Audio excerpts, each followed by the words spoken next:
Welcome to the Capital Forum Speaker Series. My name is Max Berengout, and I'm a correspondent with the Capital Forum. I'm here today with Alexis Gilman, partner in Alston and Bird's antitrust practice. Alexis, welcome. We're very happy to have you here. Thanks. Good to be here, Matt. Yeah, so you have a lot of experience in healthcare antitrust litigation. I was curious if you had any kind of thoughts on what you're seeing in terms of antitrust, enforcement in healthcare broadly. Yeah, I think the headline is antitrust healthcare enforcement is pretty vigorous these days. To step back, historically, it's been pretty active across administrations when it comes to healthcare antitrust enforcement.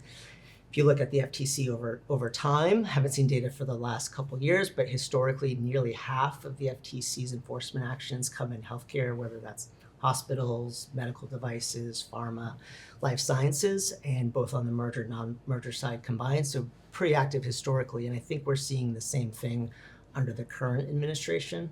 So if you look on the merger side, the FTC has sued to challenge two medical device mergers. It won one and lost one. Reports are that it was poised to challenge a third one, but the parties abandoned before the FTC sued. There was a healthcare staffing merger and a home health equipment merger that also abandoned in the face of FTC resistance, and the DOJ also entered into a large settlement in the healthcare space. So a lot of activity in the current administration on the merger side.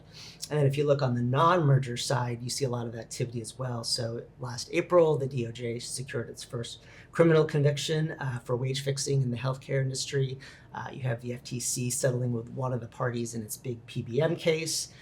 The FTC has requested information from across industries, including healthcare, about any competitive non-compete agreements that healthcare systems may have with employees. And then the FTC chair sent a letter to 19 not-for-profit health systems and staffing firms saying that they should be on notice to review their non-compete agreements with employees to make sure they're not overbroad. So I'd say it's an area that continues to be a very active area for antitrust enforcement at the federal and state level. Yeah, great. Thank you. I appreciate that. I was kind of curious, is there areas like within healthcare that like have gotten more attention lately, and sort of what the issues are like within those areas, like for PBMs or for health insurance, so what sort of stuff do enforcers look at? Yeah, we've seen, I think, a little bit of a shift for a long time. When I was at the FTC and after, a lot of the FTC litigated cases came against hospital mergers, and the FTC was pretty successful there. I'd say over the last few years, we've seen more litigation in pharma and PBMs. So you have obviously the FTC's big administrative trial against PBMs. One of those parties has settled. You had a case a couple years ago into the last administration against a pharmaceutical merger on a sort of novel bundling conglomerate effects theory type case.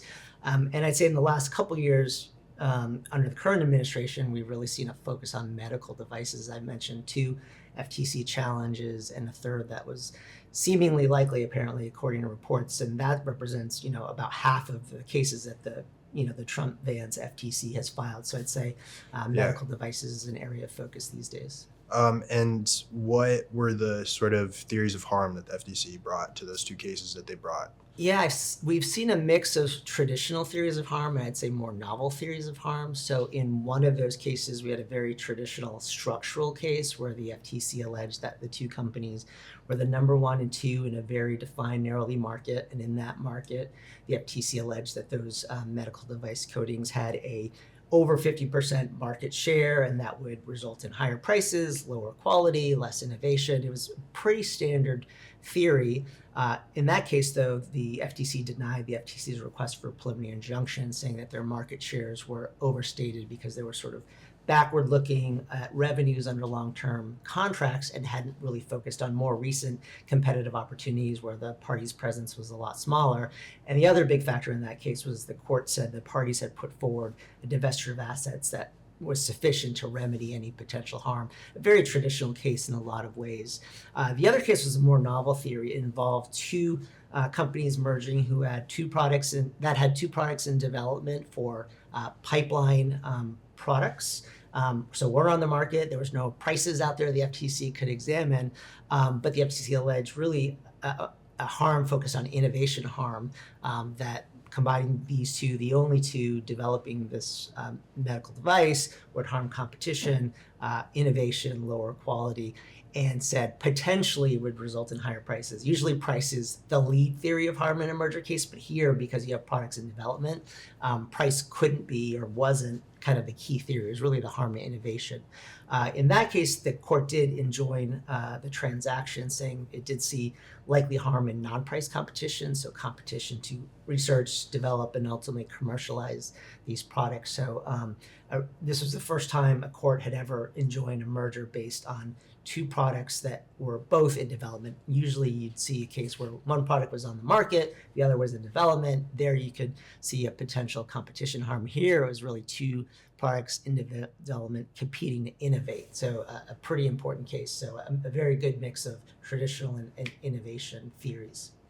Yeah, super interesting. Thank you. And I think to kind of wrap it up, well, not Liz, I'm hoping you're going to have a long answer to this question, but it's like, you told me that you sort of handle a lot of hospital mergers, and I'm kind of curious, like, not just in hospital mergers, but also in broad, like healthcare and antitrust enforcement, like what role do states play?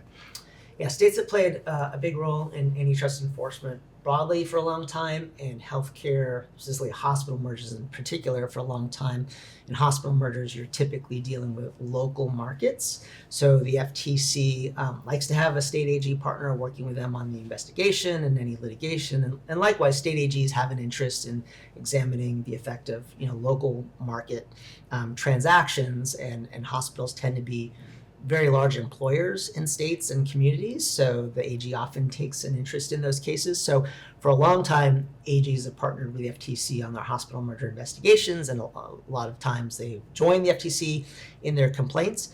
I'd say over the last few years, we've seen more instances where the state AG enters into a remedy, usually a behavioral remedy with the parties, and we don't see a case suing to block that merger at the FTC.